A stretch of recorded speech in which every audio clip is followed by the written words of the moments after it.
Olá, graça e paz! Muito bom dia, boa tarde ou boa noite para você que está comigo aqui no canal. É segunda-feira, dia 8 de maio. Vamos começar então dando parabéns para meu irmão Aquila, que está fazendo aniversário hoje, né? E quem faria também seria meu irmão Éfeso, né? Que, para quem conhece a minha família, sabe que Deus recolheu ele em 2021, né? Ele também estaria fazendo, os dois não são gêmeos, são 4 anos de diferença, porém, eles faziam aniversário no mesmo dia, mas aprove o Senhor recolher meu irmão Éfeso, né? 2021 foi um ano triste para nossa família, né, gente? Quem é aí de Tuiutaba e conhece a minha família, quem é meus familiares aí que estão conosco, foi um ano muito triste. Olha, nós perdemos em fevereiro, março e abril, nós perdemos 4 tios, todos irmãos, 2 mulheres e 2 homens. Aí no final do ano, eu perdi 2 primos e meu irmão. Foi bem puxado, hein? Vamos lá então. Mas é Deus que está no controle, não somos nós, né? A nossa alegria é saber que Deus tem um plano em tudo isso, né? Vamos lá, e hoje nós vamos ler 1 Samuel, capítulo 2, do versículo 22 até o capítulo 4, 22. Então vamos que vamos! Eli já estava muito idoso, mas sabia o que seus filhos faziam ao povo de Israel e que eles seduziam as moças que serviam junto à entrada da tenda do encontro. Por isso lhes disse: ouvi de todo o povo o mal que vocês praticam. Por que continuam a agir assim? Parem com isso, meus filhos. Não são bons os comentários que escuto entre o povo do Senhor. Se alguém peca contra outra pessoa, Deus poderá intervir em favor do culpado. Mas se alguém peca contra o Senhor, quem poderá interceder? Contudo, os filhos de Eli não deram atenção ao pai, pois o Senhor já havia decidido matá-los. Enquanto isso, o menino Samuel crescia e era cada vez mais estimado pelo Senhor e pelo povo. Certo dia veio a Eli um homem de Deus e lhe transmitiu a seguinte mensagem: assim diz o Senhor: eu me revelei a seus antepassados quando eles eram escravos do Faraó no Egito. Escolhi seus antepassados dentre todas as tribos de Israel para serem meus sacerdotes, oferecerem sacrifícios sobre meu altar, queimarem incenso e usarem o colete sacerdotal em minha presença. Além disso, designei as ofertas queimadas dos israelitas a vocês, sacerdotes. Então, por que você despreza meus sacrifícios e ofertas? Por que honra seus filhos mais que a mim? Pois você e eles engordaram com as melhores partes das ofertas de meu povo Israel. Portanto, assim declara o Senhor, Deus de Israel: prometi que membros de sua família, da tribo de Levi, sempre seriam meus sacerdotes. Agora, porém, declara o Senhor, isso não acontecerá. Honrarei aqueles que me honram e desprezarei aqueles que me desprezam. Está chegando o tempo em que acabarei com a força de sua família, e nenhum de seus descendentes chegará à velhice. Você verá a aflição de minha casa, e quando eu trouxer todo o bem sobre Israel, ninguém em sua família chegará à velhice para testemunhar. Sobreviverão os poucos que eu não eliminar do serviço em meu altar, mas seus olhos ficarão cegos e seu coração se partirá, e seus filhos morrerão pela espada. E para provar que minhas palavras se cumprirão, farei que seus 2 filhos, Ofni e Finéias, morram no mesmo dia. Então levantarei um sacerdote fiel que me servirá e fará tudo o que desejo. Estabelecerei a família dele, e eles serão sacerdotes diante do meu ungido para sempre. Então todos que restarem de sua família se curvarão diante dele, mendigando dinheiro e alimento, e pedindo: por favor, consiga para nós algum trabalho entre os sacerdotes para termos o que comer. Enquanto isso, o menino Samuel servia ao Senhor ajudando Eli. Naqueles dias, as mensagens do Senhor eram muito raras e visões não eram comuns. Certa noite, Eli, que estava quase cego, tinha ido se deitar. A lâmpada de Deus ainda não havia se apagado, e Samuel dormia na casa do Senhor, onde estava a arca de Deus. De repente, o Senhor chamou Samuel. O menino respondeu: estou aqui. Ele se levantou e correu até onde estava Eli. Estou aqui, o Senhor me chamou. Não o chamei. Peraí, gente, deixa eu voltar só um pouquinho, que faltou uma entonaçãozinha. Vamos voltar. De repente o Senhor chamou: Samuel! Ah, melhorou. O menino respondeu: estou aqui. Ele se levantou e correu até onde ele estava. Estou aqui, o Senhor me chamou? Não o chamei, respondeu Eli. Volte para a cama. E Samuel voltou a se deitar. Então o Senhor o chamou novamente. Samuel! Mais uma vez Samuel se levantou e foi até Eli. Estou aqui, o Senhor me chamou? Mas ele respondeu: meu filho, não o chamei, volte para a cama. Samuel ainda não conhecia o Senhor, porque nunca havia recebido uma mensagem dele. O Senhor o chamou pela terceira vez, e novamente Samuel se levantou e foi até Eli. Estou aqui, o Senhor me chamou? Então Eli entendeu que era o Senhor que chamava o menino. Por isso disse a Samuel: vá e deite-se novamente. Se alguém o chamar, diga: fala, Senhor, pois teu servo está ouvindo. E Samuel voltou para a cama. Então o Senhor veio e o chamou como antes. Samuel! Samuel! Samuel respondeu: fala, Senhor, teu servo está ouvindo. Então o Senhor disse a Samuel: estou prestes a realizar algo em Israel que fará tinir os ouvidos daqueles que ouvirem a respeito. Cumprirei do começo ao fim todas as ameaças que fiz contra Eli e sua família. Eu o adverti de que castigaria sua família para sempre, pois seus filhos blasfemaram contra Deus e ele não os repreendeu por seus pecados. Por isso jurei que os pecados de Eli e de seus filhos jamais serão perdoados por meio de sacrifícios nem de ofertas. Samuel ficou deitado até de manhã, e então se levantou e abriu as portas da casa do Senhor. Estava com medo de contar para Eli a visão que tivera, mas Eli o chamou. Samuel, meu filho. Estou aqui, respondeu Samuel. O que o Senhor lhe disse? Perguntou Eli. Conte-me tudo, e que o Senhor o castigue severamente, se você esconder de mim alguma coisa do que ele disse. Então Samuel contou tudo a Eli e não escondeu nada. Eli respondeu: é a vontade do Senhor, que ele faça o que lhe parecer melhor. À medida que Samuel crescia, o Senhor estava com ele, e todas as suas palavras se cumpriam. E todo o Israel, desde Dan ao norte até Berseba, ao sul, sabia que Samuel havia sido confirmado como profeta do Senhor. O Senhor continuou a aparecer em Siló e transmitir mensagens a Samuel ali. E as palavras de Samuel chegavam a todo o povo de Israel. Naquele tempo, Israel estava em guerra com os filisteus. O exército israelita tinha acampado perto de Ebenezer, e os filisteus acamparam em Afeque. Os filisteus atacaram e derrotaram o exército de Israel, matando cerca de 4.000 homens.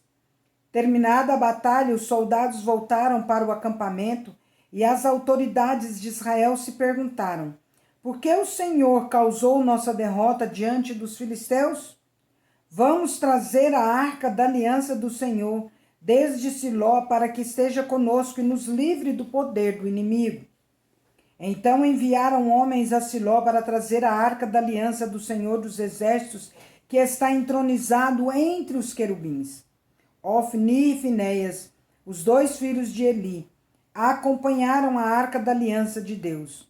Quando todos os israelitas viram a arca da aliança do Senhor entrando no acampamento, soltaram gritos de alegria tão altos que fizeram o chão tremer.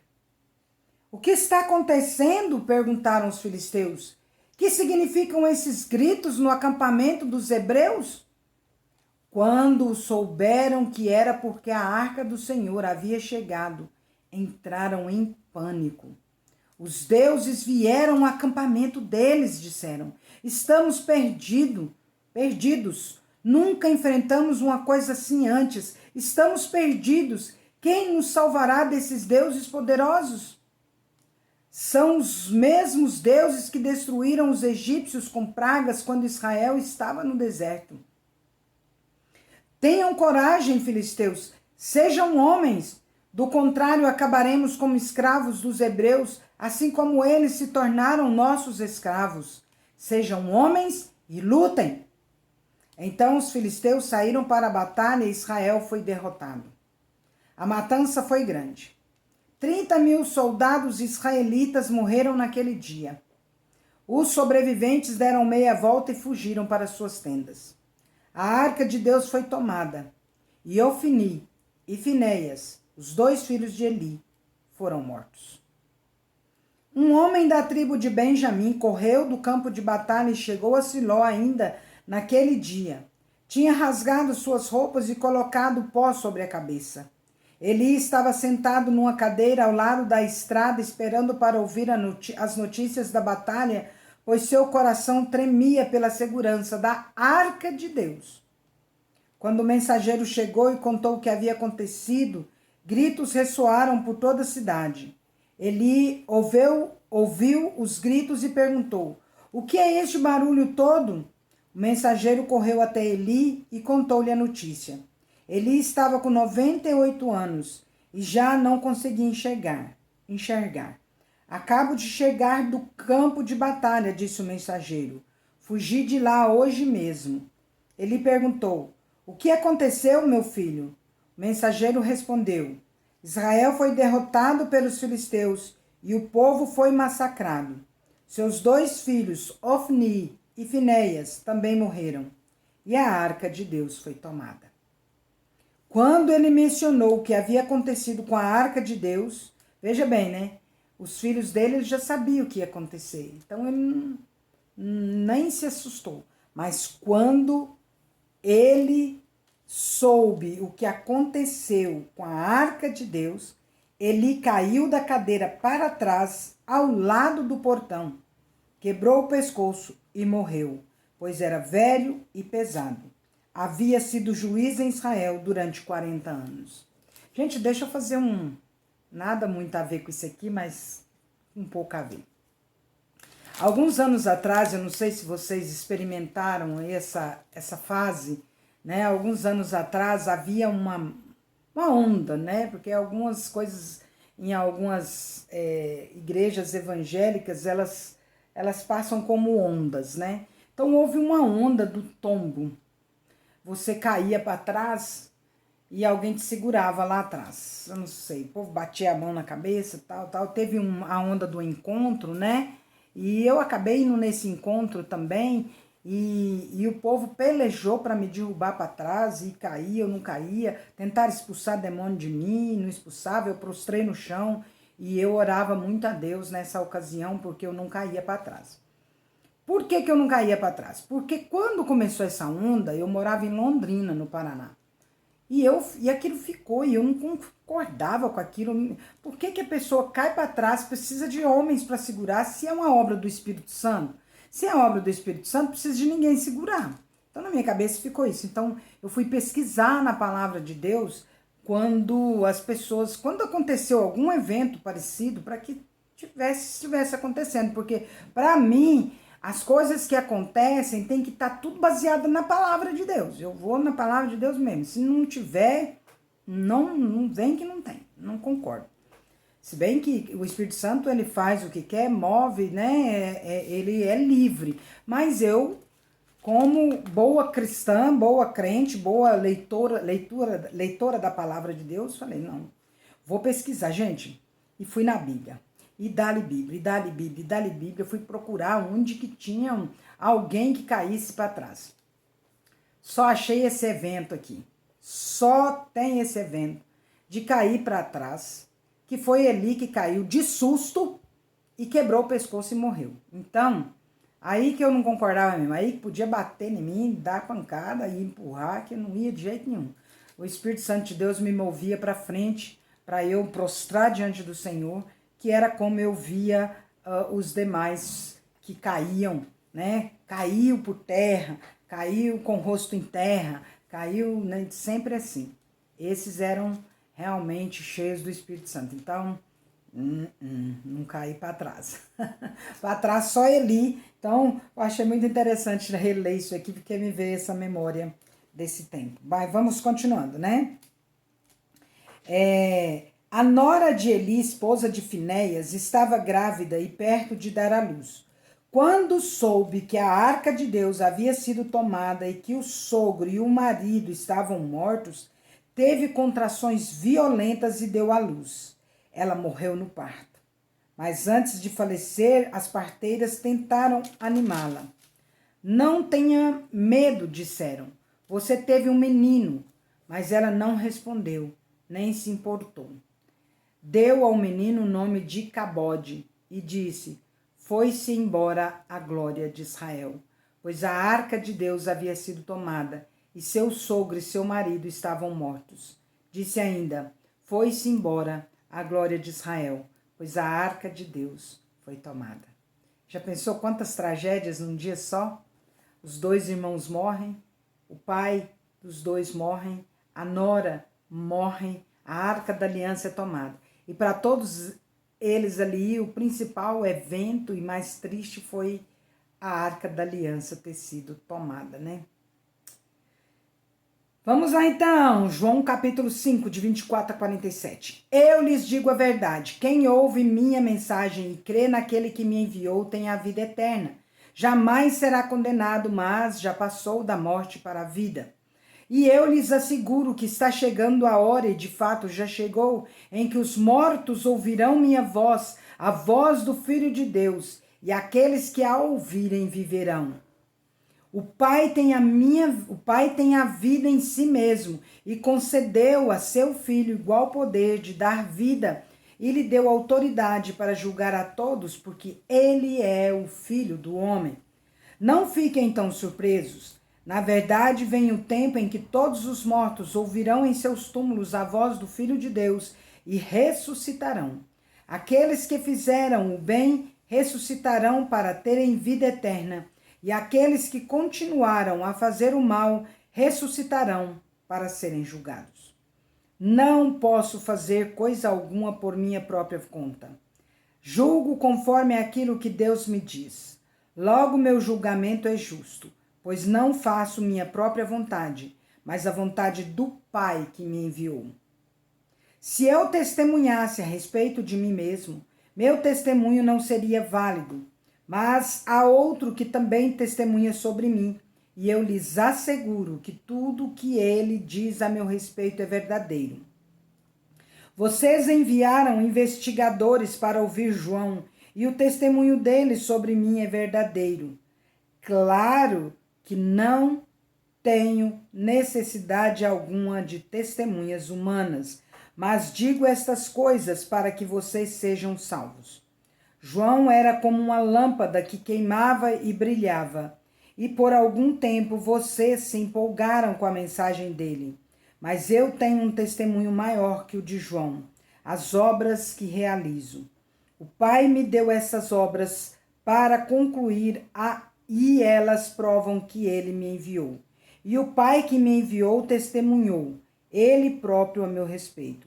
Vocês nunca ouviram sua voz, nem o viram pessoalmente, e não têm sua mensagem no coração, pois não creem em mim, aquele que foi enviado por ele. Vocês estudam minuciosamente as Escrituras porque creem que elas lhes dão vida eterna. Mas as Escrituras apontam para mim. E, no entanto, vocês se recusam a vir a mim para receber essa vida. Sua aprovação não vale nada para mim, pois eu sei que o amor a Deus não está em vocês. Eu vim em nome de meu Pai, e vocês me rejeitaram. Se outro vier em seu próprio nome, vocês o receberão. Não é de admirar que não posso crer, pois vocês honram uns aos outros, mas não se importam com a honra que vem do único Deus. Mas não sou eu quem os acusará diante do Pai. Moisés os acusará. Sim, Moisés em quem vocês põem sua esperança. Se crescem de fato em Moisés, creriam em mim, pois ele escreveu a meu respeito. Contudo, uma vez que não creem naquilo que ele escreveu, como crerão no que eu digo? Salmo 106, de 1 a 12. Louvado seja o Senhor! Deem graças ao Senhor, porque Ele é bom, seu amor dura para sempre. Quem poderá contar os feitos poderosos do Senhor? Quem poderá louvá-lo como Ele merece? Como são felizes os que fazem o que é certo e praticam a justiça todo o tempo. Lembra-te de mim, Senhor, quando mostrares favor ao teu povo. Aproxima-te e resgata-me, que eu compartilhe da prosperidade dos teus escolhidos, que eu me alegre na alegria do teu povo e exulte com aqueles que pertencem a ti. Pecamos como nossos antepassados, fomos desobedientes e rebeldes. No Egito, nossos antepassados deram valor às maravilhas do Senhor. Não se lembraram de seus muitos atos, No Egito, nossos antepassados não deram valor às maravilhas do Senhor. Não se lembraram de seus muitos atos de bondade. Rebelaram-se contra ele junto ao Mar Vermelho. Assim mesmo, ele os resgatou para proteger a honra do seu nome, para mostrar seu grande poder. Ordenou que o Mar Vermelho secasse e os conduziu pelas águas como por um deserto. Ele os resgatou das mãos de seus inimigos e os libertou das garras de seus adversários. As águas se fecharam e cobriram seus opressores. Nenhum deles sobreviveu. Então creram em suas promessas e cantaram louvores a ele. Provérbios 14, de 30 a 31. O contentamento dá saúde ao corpo, a inveja como câncer nos ossos. Quem oprime o pobre insulta seu Criador, mas quem ajuda o necessitado honra a Deus. Meus queridos, encerramos aqui a nossa leitura. Deixa eu falar só uma coisinha. Eu não sei se você viveu aquele tempo do tombo, se Deus fez maravilhas na sua vida, amém. Seja louvado Deus por isso.